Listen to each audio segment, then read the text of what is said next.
మా అమ్మగారు పడుకుంటే వాళ్ళ హార్ట్ పేషెంట్స్ కదా, ఏదైనా డిస్టర్బెన్స్ చేస్తే మా నాన్నగారు మరి ఫైర్ గన్ తీసేవారన్నమాట. నెమ్మదిగా వెళ్ళి లేదంటే చర్చిలో పడుకునేవాళ్ళం. కొన్నిసార్లు మేడ మీద కూడా కూర్చొని ఉండిపోయేవాళ్ళం. ఎందుకంటే భయం వేసి ఏం తిడతారేమో అనేసి. చాలా నిజంగా హనుకన్న వెళ్ళిన మార్గం ఒకటైతే నేను వెళ్ళిన మార్గం ఒకటి. కానీ ఏదైనప్పటికీ ప్రభువు తన మహాకృప చేత దేవుడు అద్భుతంగా ఆశ్చర్యకరంగా మమ్మల్ని అన్నిటి విషయాల నుంచి తప్పించాడు. హల్లెలూయా. ఎందుకు ఆ మాట చెప్తున్నాడు, అందుకే నేను ఎవరు కొట్టలేదు కానీ నేను చప్పట్లు కొట్టాను. ఎందుకంటే నేను కూడా చాలా దొంగతనంగా భయంతో వెళ్ళేవాళ్ళం. ఎందుకంటే చాలా భయంకరమైన ఇరుకుల్లో శ్రమల్లో ఉండేవాళ్ళం. పరిస్థితిని బట్టి వెళ్ళాలన్నా కూడా భయం వేస్తూ ఉండేది, ఏమంటారా ఏంటా అనేసి అని. కానీ ఈరోజు నేను, నా భార్య, నా పిల్లలు ఈ స్థితిలో ఉన్నామంటే దేవుని మహాకృప, దేవుడు చేసిన కార్యం అది. ఇంకో విషయం చెప్పంటారా, కరెక్ట్గా ఈ సంఘంలోకి వచ్చి 10 సంవత్సరాలు అవుతుంది. రేపు 2026 వస్తే. హల్లెలూయా. 2026 2016 సంవత్సరం అక్కడ కూర్చున్నాను. మొట్టమొదటిగా యెహోవా రాజు 21వ కీర్తనలో మాట ఉంది. అందులో మాట ఉంటుంది చూడండి, 21వ కీర్తన ఒక మాట ఉంటుంది చూడండి. ఆ మాటతో దేవుడు ఫస్ట్ ఆ కీర్తన నేను మాట్లాడాను. 21వ కీర్తన చూడమ్మా, మొదటి మాట చూడు. యెహోవా చాలమ్మా, రాజు నీ బలమును బట్టి సంతోషం. ఆ మాటతోటి దేవుడు నాతో మాట్లాడడం మొదలెట్టాడు ఈ సంఘం నుంచి. తర్వాత అనేకమైన వాగ్దానాలు దేవుడు నాతో చేయడం మొదలుపెడుతూ మాట్లాడుతూ ఉంటుండగా ఆ వాగ్దానాల మధ్యలో వెళ్తూనే నేను ఎన్నో అనుభవాలు గుండా వెళ్తూ 10 సంవత్సరాలు సరైన మరి నేను ప్రతి మాట చెప్పడానికి కూడా చాలా సంతోషిస్తున్నాను. ప్రభునామాన్ని మహింపరచడానికి చాలా నా హృదయంలో కూడా చాలా దుఃఖం, వేదన కూడా. ఎందుకంటే అడుగడుగున ప్రభు కృప మమ్మల్ని నడిపించింది. ఈరోజు చాలాసార్లు నేనేమన్నానంటే, నువ్వు ఎంతసేపు దేవుడు దేవుడు దేవుడు అంటున్నావు, దేవుడు నీకు ఏం చేశాడంటే, దేవుడు ఏం చేశాడనేది కల్లారా అనేక మంది చూచేటట్లుగా చేశాడు. హల్లెలూయా. ఎంతగా చేశాడంటే దేవుడు దేనికి పనికి రాని నన్ను తనకు పనికొచ్చే పాత్రగా చేసుకున్నాడు. హల్లెలూయా. చూడండి, ఒక మాట మీకు చూపిస్తాను చూడండి. గలతీయులకు రాసిన పత్రిక 6వ అధ్యాయము 3వ వచనం చదవమ్మా. ఎవడైనను వట్టివాడై ఉండి తాను ఎన్నికైన వాడిని ఎంచుకుని అల్లా తనను తానే మోసపరుచుకును. గడిచిన రాత్రి సమయంలో నేను ప్రార్థన చేస్తున్నాను, ప్రభువా 2 దినాలు అందరూ మందిరంకి వెళ్తున్నారు, మందిరంలో దేవుని వాక్యం ద్వారా వాళ్ళతో మాట్లాడతావు, మేమా ఎక్కడికి వెళ్ళడానికి లేదు, ఇంట్లోనే ఉన్నాము. సరే అలా ప్రార్థన చేస్తున్నాను. ప్రార్థన చేస్తూ గలతీ పత్రిక చదువుతున్నప్పుడు దేవుడు నాకు మాట చూపించడానికి అంటే వట్టివాడు అని మాట చూపించాడు. హల్లెలూయా. నేను ఈరోజు ఈ మాట చెప్తున్నాను. 2025 సంవత్సరం అంతా ప్రతిరోజు ఇక్కడి నుంచి ప్రతిరోజు మనం అందరం కూడా జ్ఞాపకం చేసుకుంది సార్, మనం అందరం ఎవరు అంటే వట్టివారము. వట్టివారం అంటే అర్థం ఏంటి సార్, ఏమీ లేనోడు అని అర్థం అంట. తర్వాత నిష్ఫలుడు అని అర్థం అంట. తర్వాత అజ్ఞాని అంట. తర్వాత ఇంకా చాలా విషయాలు ఉన్నాయి. కొన్నిసార్లు వారు ఏదో కలిగి ఉందని వారికి వారే స్వయంగా మోసం చేసుకుంటారంట. వట్టివాడి యొక్క అంటే ఏమీ లేనివాడు. ఈరోజు ఈ మాటలన్నీ కూడా నాకు వర్తిస్తాయి. నా దగ్గర ఏమీ లేదు, నేను జ్ఞానం లేనివాడిని, నేను వెర్రివాడిని, అన్ని విషయాల్లో కూడా దేవుడు నన్ను క్రమేణా అభివృద్ధి పరచుకొచ్చి ఈరోజు ఈ స్థితిలో నిలబెట్టాడు. హల్లెలూయా. అంతేకాదు 2025 సంవత్సరంలో మన ద్వారా దేవుడికి చాలా కార్యాలు జరిగించి ఉంటాడు. ప్రతిసారి కూడా మనం ప్రతిరోజు కూడా మనం ఒకటి జ్ఞాపకం చేసుకోలేదు సార్, నేను వట్టివాడిని ప్రభువా, నా వల్ల ఏమీ జరగలేదు.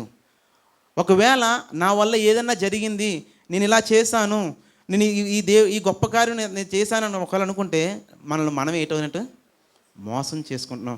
ఒక్కసారి అందరూ కూడా మీ పక్క వాళ్ళతో ఏం చెప్తే సార్, మనం అందరం వట్టివారం అని చెప్పండి. మీ పక్క వాళ్ళతో చెప్పండి, నువ్వు వట్టిదానివి, నువ్వు వట్టివాడివి చెప్పండి. అందరూ చెప్పండి. ఎందుకంటే సార్ మీరు గొప్పవారా?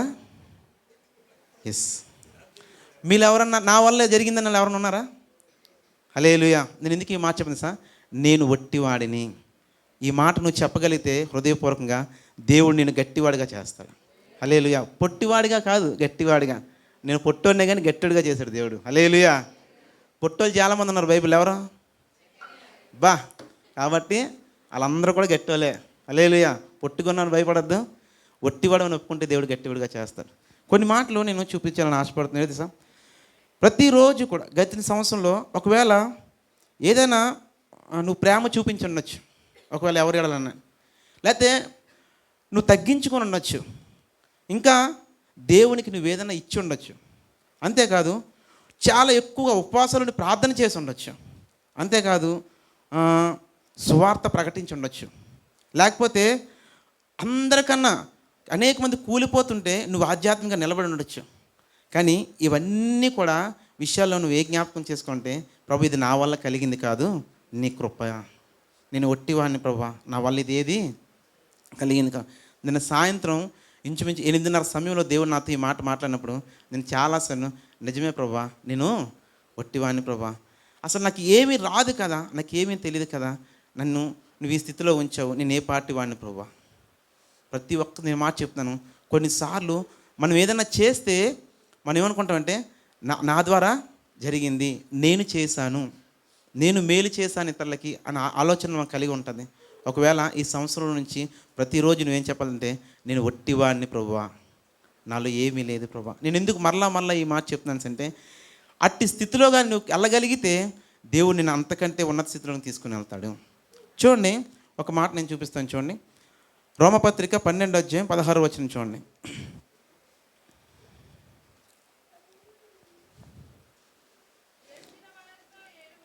ఏడ్చువారితో ఏడుగుడి, ఒకడితో ఒకడు మనస్సు కలిపి ఉండుడి, హెచ్చువాటి యందు మనస్సు ఉంచక తగ్గువాటి యందు ఆసక్తులై ఉండుడి,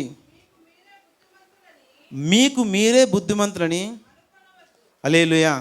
ఈరోజు కొన్నిసార్లు మన జీవితంలో నేను చాలా బుద్ధిమంతుణ్ణి, నేను చాలా మంచివాడిని ఒకవేళ అనుకుంటున్నావేమో, ఎట్టి పరిస్థితుల్లో కూడా నువ్వు అనుకోవద్దు. వాచ్మెన్ నీ అని ఒక దైవజనుడు అన్నాడు. ఏమన్నాడంటే, నేను ప్రభు కొరకు ఏమీ చేయలేను కానీ ఆయన నా ద్వారా తన కొరకు ఏదన్నా చేయించుకోగలడు. హల్లెలూయా. మనం ప్రభు కొరకు ఏమీ చేయలేము, మనందరం ఒట్టివారము, కానీ ప్రభు మనలోనికి వచ్చినప్పుడు మన ద్వారా ఆయన కొరకు ఏదైనా చేయించుకోగలడు. హల్లెలూయా. కొంతమంది ఏం చెప్తారంటే, నేను ఎంతో బుద్ధిగా ఉన్నాను కాబట్టినండి, ఎంతో నమ్మకంగా ఉన్నాను కాబట్టి, నేను దేవునితో చక్కగా ప్రార్థన చేసి నడిచాను కాబట్టి దేవుడు మా జీవితాలు ఈ కార్యాలు చేశాను అనుకుంటున్నాను. నేను ఒక మాట చెప్పనా, ఈరోజు మన జీవితాలు అట్టి కార్యాలు జరిగాయంటే ప్రభు తన మహాకృపచేత మన జీవితంలో జరిగించాడు. మన జీవితాలు అట్టి కార్యాలు జరగడానికి కారణం ఏంటంటే ప్రభు తన మహాకృప. ఒక మాట చెప్పంటారా, అందరికీ ఉన్నట్టుగానే శరీరాలు మనకి ఉన్నాయి కదా. నీ శరీరం, నాకు శరీరం ఉంది, మీకు శరీరం ఉంది, కానీ కొంతమంది బలహీనమై పడిపోయారు, మనమైతే నిలిచి ఉన్నాము. హల్లెలూయా. నిలిచి ఉన్నామంటే అదేంటంటే ప్రభు కృప, ప్రభు కనికరం మన మీద ఉన్నది కాబట్టి. హల్లెలూయా. నువ్వు నిలిచి ఉన్నావంటే నీ ప్రార్థనా జీవితమో, లేకపోతే నువ్వేదో బుద్ధిమంతుడివైనా మంచివాడివైనా కాదు, ప్రభు తన మహాకృప కనికరం చేత నిలబెట్టాడు. హల్లెలూయా. చూడండి, అదే మాట రోమపత్రిక 11:20 చూడండి. మంచిది వారి అవిశ్వాసాన్ని బట్టి విడిచివేయబడిరి, నీవైతే విశ్వాసమును బట్టి నిలిచి ఉన్నావు, గర్వింపక. చాలాసార్లు మనం ఏం చేస్తామంటే ఇతరుల భక్తిహీనతను చూసి, ఇతరులు పడిపోవడాన్ని చూసి, బలహీనతను చూసి మనం ఏమనుకుంటామంటే నేను చాలా నిలబడి ఉన్నాను, నేను చాలా బుద్ధిమంతుని అనుకుంటున్నామేమో. ఒక మాట చెప్పనా, పడిపోయిన వారిని బట్టి నువ్వు అతిశయించాల్సిన పని లేదు, కానీ నిలబడి నిన్ను నిలబెట్టిన ప్రభువుని బట్టి నువ్వేం అలా భయపడాలి. ప్రభువా, నేను ఏ పార్టీ వాడిని అయ్యా, నువ్వు నన్ను నిలబెట్టవయ్యా. ఈ మాటలన్నీ చదువుతున్నప్పుడు నిజమే కదా ప్రభువా, నేను ఎంతో భయంకరమైన మూర్ఖుని కదా, నేను ఎంతో బలహీన కదా, నీ కృపచేత నన్ను నిలబెట్టావు కదా. ఈ మాట ఖచ్చితంగా జ్ఞాపకం ఉంచుకోండి. ఒకవేళ నీ ఎదుటిగా ఉన్నవారు ఒకవేళ అయోగ్యంగా ఉన్నారేమో, బలహీనంగా ఉన్నారేమో, వారిని చూసి నువ్వు గర్వింపాల్సిన పని లేదు. నువ్వు నిలిచి ఉన్నావంటే దానిని బట్టి నువ్వు ఏటవాలా భయపడు. వారి అవిశ్వాసాన్ని బట్టి వారు విరిచిపోయి ఉండొచ్చు, వారు పడిపోయి ఉండొచ్చు, కానీ వారికున్న శరీరమే నీకు ఉంది, వారికున్న బలహీనతలే నీకు ఉన్నాయి, కానీ నీ బలహీనతల మధ్యలో ప్రభు తన కృప నీకు అధికం చేశాడు. హల్లెలూయా. తన కృప చేత నిన్ను నిలిపించాడు, తన కనికరమ చేత నిలబెట్టాడు. అంతేగాని నువ్వేదో భక్తిపరుడు అని కాదు, లేకపోతే నీకేదో సామర్థ్యం కలిగి ఉన్నదని కాదు, ప్రభు తన మహాకృప చేత నిలబెట్టాడు. హల్లెలూయా. కొన్నిసార్లు మనం ఏం చేస్తామంటే ఎవరైనా బలహీనమైపోయిన చూసినప్పుడు వాళ్ళు పడిపోయారండి, అలా దిగజారిపోయారని ఏదేదో మనకు నోటికి వచ్చిన మాటలు మనం మాట్లాడతాం. దేనిని బట్టి మనం అతిశయించాల్సిన పని లేదు. నిలబెట్టిన దేవుని బట్టి మనం ఏమవ్వాలా? భయపడాలి. హల్లెలూయా. ఇంకొక మాట చూపిస్తాను చూడండి. 2 కొరింథీ పత్రిక 3వ అధ్యాయం 5వ వచనం చూడండి.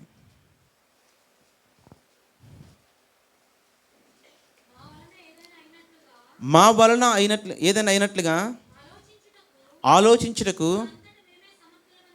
మా ఎంతట మేమే సమర్థులమని కాదు, మా సామర్థ్యము దేవుని వలనే కలిగి ఉన్నది. హల్లెలూయా. ఈరోజు నీ ద్వారా దేవుడు అద్భుతాలు చేశాడేమో. ఒకవేళ నీ ద్వారా గడిచిన 2025 సంవత్సరంలో నీవు మాట్లాడుతుంటే ప్రజల జీవితాల్లో విడుదల కలిగిందేమో. నీవు హస్తాన్ని చాపడాన్ని బట్టి ఒక కుటుంబం నిలబడిందేమో. ఒకవేళ నీ యొక్క ప్రార్థన విని దేవుడు అద్భుతాలు చేశాడేమో. నువ్వు ఒక మాట చెప్పాలంటే, సామర్థ్యం నాది కాదు ప్రభా, నీది. హల్లెలూయా. ఎవరి సామర్థ్యం ద్వారా పనిచేసావు? ఒకవేళ సంవత్సరం అంతా కూడా ప్రభు పరిచర్యలు విరివిగా వాడబడ్డావేమో. ఒకవేళ ప్రభు మహిమ కొరకు నిలవబడ్డావేమో. ఆ సామర్థ్యం ఎవరు తెలుసా? దేవునిది. పౌలు అంటున్నాడు, మా సామర్థ్యం కాదు, మాకు సామర్థ్యం కలుగజేసిన వాడు దేవుడే. నేను ఒట్టివాడిని, నాలో ఏమీ లేదు. ఒక చెప్పంటారా, ప్రభు ఆత్మ మనల్ని అలా విడిచి వెళ్ళిపోతే మన జీవితం అంతా కూడా అంధకారం అయిపోతుంది. అవునంటారా? హల్లెలూయా. ఒక మాట చెప్పనా, ప్రభు ఈరోజు నిన్ను నిలబెట్టి వాడుకుంటున్నా, నీ ద్వారా కార్యాలు జరిగిస్తున్నా, ఒకవేళ నీ హస్తాన్ని బలపరుస్తున్నా, దానికి గల కారణం ఏంటంటే ప్రభు మహాకృప. హల్లెలూయా. నీకంటే గొప్పవారు, నాకంటే గొప్పవారు, యోగ్యమైన చాలామంది ఉన్నారు. వారందరినీ కాదని తన కృప, తన కనికరము నీ ఎడల అధికంగా చేస్తున్నాడు. కాబట్టి నువ్వు చెప్పాల్సింది, ప్రభువా నేను ఒట్టివాడిని. ఒకవేళ నేను గొప్పవాడిని, ఎన్నికైన వాడిని కాబట్టే దేవుని ఆధార జరిగిస్తున్నాడు నువ్వు అనుకుంటే నువ్వే మోసపరుచుకుంటున్నావు. ప్రతిరోజు ఉదయకాలం లేచినట్టు ఒక మాట చెప్పాలా, నేను ఏ పార్టీ వాడిని ప్రభువా, నేను ఎంతటి వాడను ప్రభువా, నా కలిగి ఉన్న స్థితికి నేనేమి మాత్రము అర్హుణ్ణి కాదు ప్రభువా అని నువ్వు చెప్పాలా. హల్లెలూయా. అంతేకాదు, ఇంకో మాట చూపిస్తాను చూడండి మీకు. లూకా సువార్త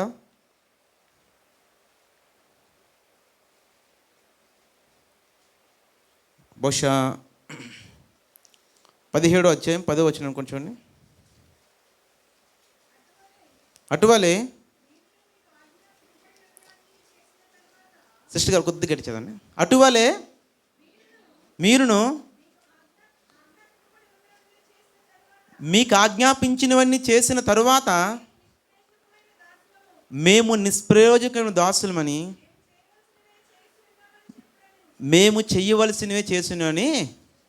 హల్లెలూయా. ఒకవేళ నీవేదన్నా కానీ ఒక మంచి కార్యము దేవుని నిమిత్తం చేసావేమో, ఒకవేళ నీ ద్వారా దేవుడు ఇంకేదైనా కార్యం జరిగించాడు అనుకో, నువ్వేం చెప్పాలంటే, ప్రభువా నీవు ఆజ్ఞాపించిందే నేను చేశానయ్యా, ఇది నా వల్ల కలిగింది కాదు. హల్లెలూయా. ప్రతి విషయంలో కూడా ప్రభువుని నువ్వు గణపరచాలి, ప్రభువుని నువ్వు మహింపరచాలి. ఎందుకంటే ఏ సామర్థ్యము కానీ, ఏ బలము కానీ, ఏ ఒక్క నీ యొక్క జ్ఞానము కానీ, నీ యొక్క విశ్వాసము కానీ ఏది నీ ద్వారా కార్యాలు జరిగించలేదు. కానీ ప్రభు మహాకృపా కనికరమే నువ్వు వాడుకున్నది. హల్లెలూయా. ఎందుకంటే కొన్నిసార్లు మనకు తెలియకుండానే మనలో అతిశయం వస్తుంది. నేను ప్రార్థన చేశానండి, పలానా వాళ్ళకి స్వస్థ వచ్చిందని నేను చెప్తాం.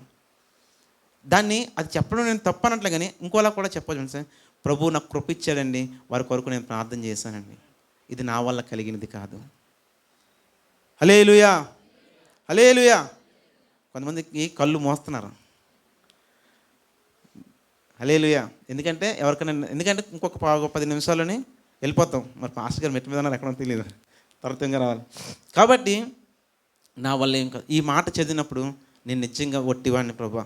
నేను మరలా చెప్తున్నాను, నీ ద్వారా దేవుని కార్యాలు జరుగుతున్నాయా, నీ ద్వారా అనేక మంది ఆదరించబడుతున్నారా, అది ప్రభువు వల్లనే జరుగుతుంది. ఎక్కడ నువ్వు గర్వించొద్దు, ఎక్కడ అతిశయించాల్సిన పని లేదు. ఒకవేళ అతిశయించినట్లయితే నీవే ఏం చేస్తున్నావు, మోసపరుచుకుంటున్నావు. చూడండి, ఒక ఆయన ప్రార్థన చేస్తున్నాడు. లూకా సువార్త 18వ అధ్యాయంలో ఉంటుంది, మనందరికీ తెలిసిన ప్రార్థన. చూడండి, ఒక మాట చదవండి. మా చదవరొచ్చినది లూకా సువార్త 18వ అధ్యాయంలో ఉంటుంది. సుంకరి పరిచయ ప్రార్థన చదవండి. దేవా నేను చోరులను, అన్యాయస్తులను, వ్యభిచారులైన ఇతరుల మనుషులైనను ఈ సుంకరులైనను ఉండనందుకు కృతజ్ఞతాస్తుతులు చెల్లించున్నాను. వారమునకు 2 మార్లు ఉపవాసం చేయొచ్చు, నా సంపాదన అంతట్లో చెల్లించున్నానని. చాలమ్మా. ఇక్కడ పరిచయుడు ఒక మాట చెప్తున్నాను, ఈ వాక్యం మరి ఇంటికి వెళ్ళాక మీరు చదవండి. ఈ పరిచయుడు చేసినట్టుగా బహుశా మనం అన్ని విషయాలు మనం చేయమేమో. ఏమంటాడంటే 10వ భాగం ఇస్తున్నాను అంటున్నాడు, ఉపవాసం ఉంటాను అంటున్నాడు. చాలా తన ఆధ్యాత్మికంగా చాలా ఉన్నతంగా వెళ్తున్నాడు. కానీ చేస్తున్న ప్రార్థన ఎలాగుంది? తనను తాను ఏం చేస్తున్నాడు? హెచ్చించుకుంటున్నాడు. తనను తాను ఏం చేస్తున్నాడంటే తనను తాను మోసపరుచుకుంటాడనే విషయం తెలియట్లేదు. కొన్నిసార్లు మనం కూడా ఏం ప్రార్థన చేస్తామంటే, ప్రభువా మేము అలా చేశాం ప్రభువా, నేను ఇలా చేశాను ప్రభువా. నువ్వేమీ చేయలేదు, నువ్వేం చేసినా ప్రభు నీతో జరిగించాడు. హల్లెలూయా. ఆ సుంకరి ప్రార్థన చేసినప్పుడు కిందన, క్షమించండి, పరిసెడి ప్రార్థన ఉంది, కిందన సుంకర ప్రార్థన అంట. చూడండి మాట. అయితే సుంకరి దూరంగా నిల్చుండి, చాలమ్మా, ఆకాశం వైపు అంటే కన్నులెత్తుటకు ధైర్యం చాలదంట. ఆకాశం మంది ఎవడున్నాడు? ఆకాశం మంది ఉన్న ఆశీర్వదించిన దేవుడు ఉన్నాడు. ఆయన వైపు చూడడానికి కూడా నేను సరిపోను ప్రభా, నీ వైపు చూడడానికి కూడా నా కళ్ళు సరిపో ప్రభా అని ప్రార్థన చేస్తున్నాను. ఇటువంటి అనుభవాలు మనం కలిగి ఉండాలి. హల్లెలూయా. ఎందుకంటే నిన్న రాత్రికాల సమయంలో నేను మరలా చెప్తున్నాను, వట్టివాడిని ప్రభా, నా వల్ల ఏది కలగలేదు. కొన్నిసార్లు నేను కూడా 2025 సంవత్సరంలో కొన్ని విషయాలు నేను అనుకున్నాను, నేను ఇలా బాగా చెప్పేయగలను, నేను ఇలా బాగా మాట్లాడేయగలను అనుకున్నాను. తర్వాత తెలిసింది నేనేమీ చేయలేను అనేసి. ప్రతి ఒక్క జీవితంలో కూడా కొన్నిసార్లు మనం అనుకుంటాం నేను ఇది చేయగలను అనేసి అని. హల్లెలూయా. దేవుని నామానికి మహిమ కలుగును గాక. 1-2 నిమిషాలు నేను ముగిస్తాను. కాబట్టి మనం ఏది చేయగలన్నా కూడా అది దేవుని మహాకృప. కాబట్టి ఒక మాట మళ్ళీ చెప్తున్నాను చూడండి, ఏది కూడా మన సామర్థ్యత వల్ల కలగదు. చూడండి 2 సమూయేలు 7వ అధ్యాయము 18-19 వచనాలు చదివినట్లయితే నేను ముగిస్తాను. దావీదు రాజు లోపల ప్రవేశించి యెహోవా సన్నిధిని కూర్చుండి ఇలాగూ మనవి చేసెను, నా ప్రభువా యెహోవా, ఇంతగా నువ్వు హెచ్చించుటకు నేనెంతటి వాడను. చాలమ్మా. ఈరోజు ఈ స్థితిలో ఉన్న నీవు చెప్పాల్సిన మాట సార్, ప్రభువా ఈ 2026లో ప్రవేశించడానికి నేను ఏ పాటి వాడిని, నా కుటుంబం ఏ పాటిది. 2016 సంవత్సరంలోనే అవమానంతోనూ సిగ్గుతోనూ వేదనతో చనిపోసిన కుటుంబాలు మాయి. ఈరోజు 2026లో నీ మహిమ కొరకు నిలవబెట్టవయ్యా. ఇక్కడ చాలామంది కుటుంబాలను ఎన్నో అద్భుతాలు దేవుడు చేశాడు. మరణానికి చేరువుగా వెళ్ళుంటావు, కానీ నిన్ను దేవుడు తన మహాకృప చేత ఈరోజు ఈ స్థితిలో నిలబెట్టాడు. ఆ విషయాన్ని ఎప్పుడూ మర్చిపోద్దు. నేను మరలా చెప్తున్నాను, ప్రభువా నేను వట్టివాడిని. ఈ మాట ప్రతిరోజు నువ్వు జ్ఞాపకం చేసుకో. నేనే పాటివాడిని, నా కుటుంబము ఏ పాటిది. ఎప్పుడు కూడా అతిశయించాల్సిన పని లేదు. దేనిని బట్టి నువ్వు అతిశయించొద్దు, దేనిని బట్టి కూడా గర్వించొద్దు. ఒకవేళ నువ్వు నిలిచి ఉన్నావా, భయపడి బ్రతుకు. ఒకవేళ నువ్వు హెచ్చించబడుతున్నావా, నేను ఏ పాటి వాడిని ప్రభు అని చెప్పు. ఒకటే మాట, 2 మాటలు, నేను ఏ పాటి వాడిని ప్రభు అని చెప్పు. రెండోది, భయపడుతూ దేవుని కొరకు బతుకు. ఎందుకంటే మొదటి వాక్యం చెప్పాము ఒకసారి. గలతీ పత్రిక 6వ అధ్యాయం 3వ వచనం ఒకసారి చదివితే ముగించేస్తాను. ఎవడైనను వట్టివాడై ఉండి తాను ఎన్నికైన వాడనని ఎంచుకుని తనను తానే మోసపుచ్చుకొను. మరలా చెప్తున్నాను, దేని విషయంలో కూడా నా దగ్గర మొదలుకొని అందరికీ ఒక మాట చెప్తున్నాను, దేని విషయంలో కూడా మనల్ని మనం మోసపరుచుకోవద్దు. దేవుడే మనల్ని అన్నిటి స్థితిలో నిలబెడుతూ ఉన్నాడు. పౌలు అంటాడు, సువార్త పరిచర్య చేయుటకు మేము యోగ్యులమని కాదు, కానీ దేవుడే మమ్మల్ని యోగ్యులుగా ఎంచుకున్నాడు. నువ్వు పరిచర్య చేస్తున్నావా, లేకపోతే గొప్ప కార్యాలు జరిగిస్తున్నారా, వాటన్నిటి కూడా దేవుడి మహాకృప. మళ్ళా చెప్తాను, పడిపోయిన వాడిని బట్టి నువ్వు గర్వించొద్దు, నిలబడిన నిన్ను బట్టి దేవునికి భయపడు. నీ వట్టివాడిని గుర్తుంచుకుంటే నువ్వు ఎప్పుడూ మోసపోవు. రానున్న దినాల్లో అంతకంటే నిన్ను దేవుడు తన మహిమ కొరకు వాడుకొనుగాక. దేవుడి కొద్ది మాటలు దీవించును గాక. ఆమేన్.